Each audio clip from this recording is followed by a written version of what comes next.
Hey, horror fans, once again, it is me, the Horror Miser Monty G. Yes, it is Saturday. That means it is Slashback Saturday Challenge, yes. And for this Saturday, Joe the Horror Man said that we would have to pick a movie or a slasher movie that was released either on VHS, Blu-ray, or DVD, or even actually released theatrically by Anchor Bay.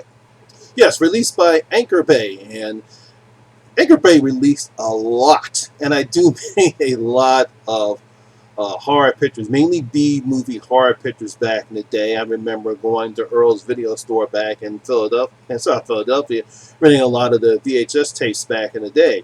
Now they've gone past that. When I was researching Anchor Bay, they've now released a lot of independent films. They released a lot of the Hammer horror movies.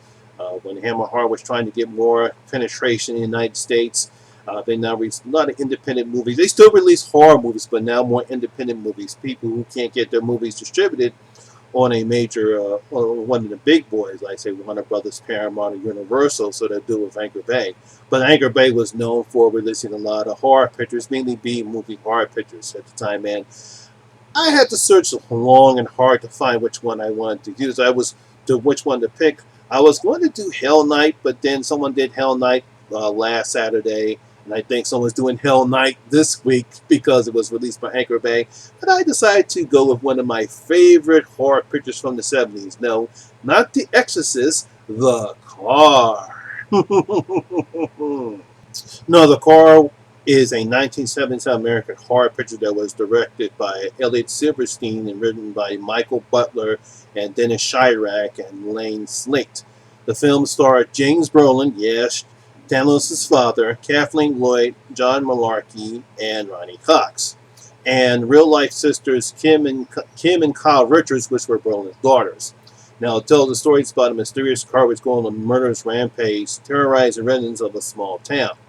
Now, at the time, this film was distributed by Universal Pictures, and based upon what I researched, it was influenced by road movies during the 70s, which include Steven Spielberg's thriller Duel and Roger Corman's Death Race 2000. Yes. Now, when you break it down, and one of the reasons why I think I actually loved The Car back then as I love it now, there are a lot of similarities between this and Jaws, because it's in a small town, just like Jaws takes place in a beach resort town, Amity. It's a small town. We have a sheriff. We have James Brolin's character. Not James here. James Brolin's character is the sheriff of this town. You know, you had the small sheriff in Jaws. I can't forget his name. It's going to drive me crazy if I don't remember the guy's name. You know, Roy Scheider, who played a small town sheriff, and they both go after the thing that's destroying their town. James Brolin goes after the car. Roy Scheider goes after the shark that's eating up his residents. So you have a lot of similarities, and there's more similarities between The Car and Jaws. Now, in The Car, when it first goes on its rampage, we really don't see the car. We hear the car, and we hear that famous horn. We hear that car noise when it kills people, but really don't see it until right around the second act in the movie. And the same thing with the shark. We really don't see the shark, mainly because of the problems they had during production, getting Bruce the Shark to work. It kept messing up, and we never really saw it. But because of that style of direction, it really gives the tension in the movie, especially in Jaws, because we don't see the shark, but we hear the music, and the same thing in The Car. We really don't see the car, but we see the tension in the music and the after effects of what the car does, and we really don't see the car, the full car version, until when it attacks, I think, a rodeo and the second act of the movie. And that's where we have the great similarities between Jaws and The Car. Now, another reason why I like The Car mainly is because of acting. James Brolin does a pretty good job as the sheriff. He's a typical macho man, wants to make sure wants to protect his people, his town, wants to protect his girlfriend, he wants to protect everyone in the town, and he can't figure out what's going on. There's a great scene between he and the car when the car stops, and we're trying to figure out who's driving the car, because we never know who drives the car. And I'm not going to tell you what happens at the end of the movie, because a lot of people have speculated that the car was possessed. But if you haven't seen it, when you see the end of the movie, you'll have to judge for yourself. I'll leave that open for people who have not seen the car, but I highly recommend you to go see the car. But that scene right there where James Brolin, there's no doors, there's doorknobs in the car. The car door opens, but we never see the person driving the car, and I thought it was an effective scene.